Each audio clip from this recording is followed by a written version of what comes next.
Toujours une femme, c'est le podcast qui explore les mille et une façons de vivre pleinement épanouie après une agression sexuelle. Je suis Natacha et je te souhaite la bienvenue sur ce podcast que j'aurais voulu entendre après l'agression sexuelle que j'ai vécue à l'adolescence. Comme beaucoup de femmes, j'ai cru pendant de longues années que je ne m'en sortirais jamais. Pourtant, aujourd'hui, j'ai une vie pleinement épanouie, particulièrement au niveau de ma sexualité. C'est possible. Seule ou avec mes invités témoins et experts, je donne à chaque épisode des clés pour que toi aussi, tu puisses te créer une vie dans laquelle tu te sentes libre, puissante et épanouie. Bonne écoute.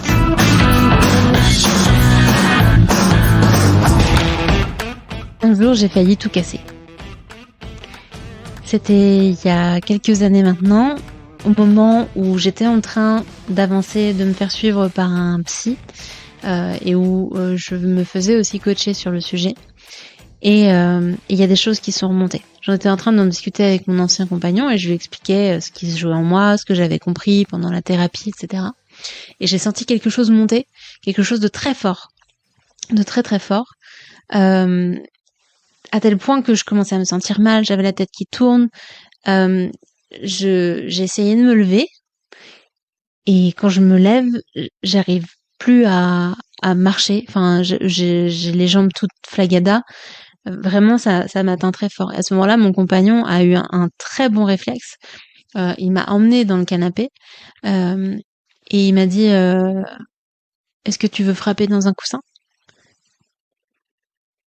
Et ça a été exactement ce dont j'avais besoin à ce moment-là. Sans le savoir, il a contribué à la découverte pour moi, alors c'est pas quelque chose de nouveau, c'est juste que moi c'est à ce moment-là que je l'ai découvert, de l'importance de sortir du corps les émotions et notamment ce qu'on a pu vivre à ce moment-là, ce qu'on aurait aimé créer à ce moment-là, ce qu'on aurait aimé, la façon dont on aurait aimé réagir, etc. Pour moi ça a été un combo de tout ça et ce qui s'est joué à ce moment-là, c'est que je me suis autorisée à vivre physiquement ce que je ruminais depuis très longtemps.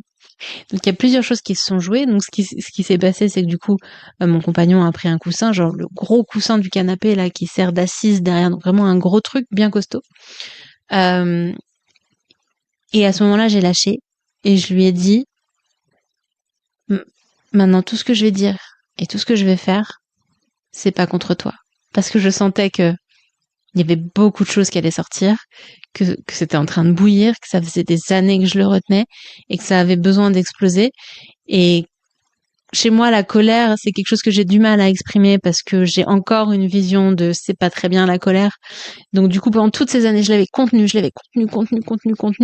Je voulais absolument pas le sortir, la sortir sur quelqu'un qu'il fallait pas ou dans les mauvaises circonstances. Et donc du coup, je l'avais contenu et c'était douloureux, c'était extrêmement douloureux, mais je m'en étais pas rendu compte. C'est après que je l'ai compris. Et donc à ce moment-là, je lui ai dit ça va pas être contre toi et j'ai lâché. Et là, je me suis jamais vue comme ça. Je me suis jamais vue comme ça de toute ma vie. Je suis rentrée dans une espèce de transe en fait, où j'ai laissé cette colère sortir. J'ai crié, mais crié tellement fort, un cri tellement profond. Heureusement que je suis à la campagne et que les voisins étaient loin à ce moment-là, parce qu'ils auraient franchement pu appeler la police tellement les cris étaient des cris de détresse, de souffrance, des trucs qui sortaient du fond des tripes. Et j'ai sorti des mots qui m'ont surprise parce que je les avais jamais exprimés à voix haute. De mémoire, j'ai dû dire des choses comme laisse-moi tranquille, va-t'en, j'en ai marre de toi, dégage. J'étais vulgaire, hein. Ces choses qui avaient besoin de sortir à ce moment-là. Je sais plus. T'es qu'une merde. Je parlais à la fois à l'agresseur, je parlais à la fois à la souffrance que je vivais, à la douleur, aux conséquences que ça avait dans ma vie. Il y avait tout ça qui sortait d'un coup. Il y avait des larmes. Donc pendant que je criais, je tapais de toutes mes forces sur le coussin, comme si j'essayais de tuer quelqu'un ou je sais pas. Mais vraiment, il y avait mon corps qui sortait les choses, qui sortait le traumatisme, qui sortait la douleur, la souffrance, qui sortait ce que j'aurais aimé faire à ce moment-là, le pousser, le dégager, le tuer, le massacrer, le taper, pour qu'il puisse s'éloigner de moi à ce moment-là. Il y a tout ça qui est sorti. Ça a duré, allez, peut-être 10 minutes. Et après ça, je me suis sentie vidée, mais dans le bon sens, c'est-à-dire vidée de colère, vidée de tout ce que j'avais gardé toutes ces années. De, là même en y pensant, je suis émue en fait parce que j'ai, j'ai, j'ai sorti tout ce que j'avais accumulé pendant 15 ans. Toutes ces choses que j'avais pas dites, toute cette colère, toute cette haine, tout ce dégoût, tout ça. J'ai sorti les mots qui avaient besoin d'être dits, j'ai sorti la violence physique qui avait besoin de sortir.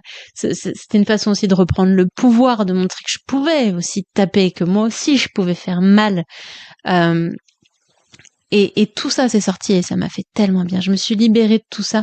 Je me suis rendu compte à quel point c'était un poids, à quel point c'était contenu en moi comme une cocotte minute où on maintient le bouchon pour même pas que ça fume, quoi, qui était sur le point d'exploser. Et c'est sorti à ce moment-là dans les meilleures circonstances que je pouvais avoir à ce moment-là et qui étaient vraiment de bonnes circonstances. Et ça m'a fait un bien incroyable. Ce qui s'est passé à ce moment-là, moi j'appelle ça une libération émotionnelle, mais je pense que ça va bien au-delà de ça. C'était très profond et ça a été, il y a eu vraiment eu un avant et un après dans mon parcours avec cet événement-là, qui en fait, quand on le regarde d'un point de vue très factuel, n'était pas incroyable en termes de mise en comment dire, de mise en place et même de temps que ça prend, etc. Évidemment, c'était pas juste les 10 minutes, c'était tout ce qui s'était passé avant qui avait amené à ça.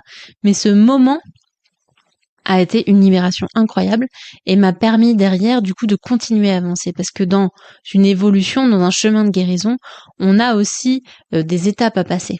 On peut pas continuer, on peut faire tout ce qu'on veut, on n'avancera pas plus loin si on n'a pas passé une étape particulière. Moi, je vois ça un petit peu comme les couches d'un oignon, où on retire les couches les unes après les autres. On peut pas retirer celles du milieu si on n'a pas retiré celles qui sont avant, quoi, celles qui sont à l'extérieur avant. Donc voilà, pour moi, ça a été un moment énorme pour moi. Je pense que je m'en souviendrai toute ma vie, parce que je m'étais jamais entendu crier comme ça. Hein. Vraiment, c'était incroyable. Et maintenant, je sens que parfois, ça m'appelle de refaire ce genre d'expérience, parce qu'il y a encore des choses que j'accumule. Alors, pas forcément en rapport d'ailleurs avec ce sujet-là, hein, mais je sais bien que moi, dans mon fonctionnement, il y a des choses que je garde et que je devrais pas garder. Alors, je pleure beaucoup. J'évacue la tristesse, j'évacue la frustration, mais la colère, elle reste là. Donc c'est des choses que je réitère aussi dans mon lit, en tapant sur des coussins. Ça c'est un bon conseil hein, si vous avez envie de reproduire ça chez vous. Vous pouvez le faire, vous vous mettez sur votre lit, à genoux, et vous vous mettez à taper sur le matelas.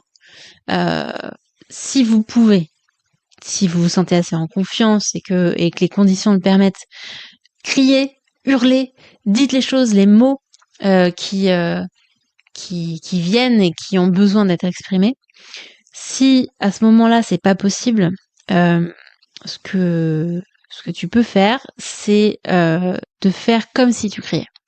C'est-à-dire de contracter tout ton corps comme si tu étais en train de crier, mais sans que la voix sorte. Et rien que ça, tout ton corps est mobilisé pour le faire.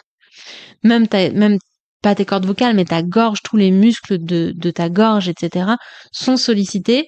Et donc, il y a une partie de toi dans ton système qui va quand même ressentir que tu es dans cette démarche de cri. Alors, c'est un peu bizarre peut-être ce que je suis en train de te dire, mais ça fonctionne.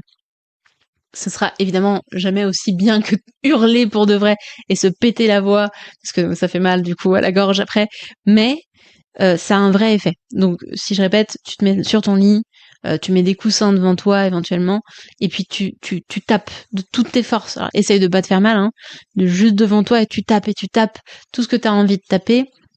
Enfin, de toute la force que tu as envie, tape pas ce qui est autour de toi. Le lit, c'est bien. Et crie et dis les choses ou alors pense-les très fort ou chuchote-les, mais dis les mots. Dis les mots comme tu les penses. Et ressens et laisse venir ce qui vient. Et laisse-toi déborder par l'émotion. C'est ok, t'en as besoin à ce moment-là. Laisse l'émotion exploser. C'est-à-dire que quand tu vas faire ça, prépare-toi en fait le cocon, l'espace qui te permet de faire ça. Si t'es à la maison et qu'il y a tes enfants, mais que tu sens que c'est le moment de le faire, bah tu t'enfermes dans ta chambre. Tu leur mets un dessin animé pendant 5 minutes.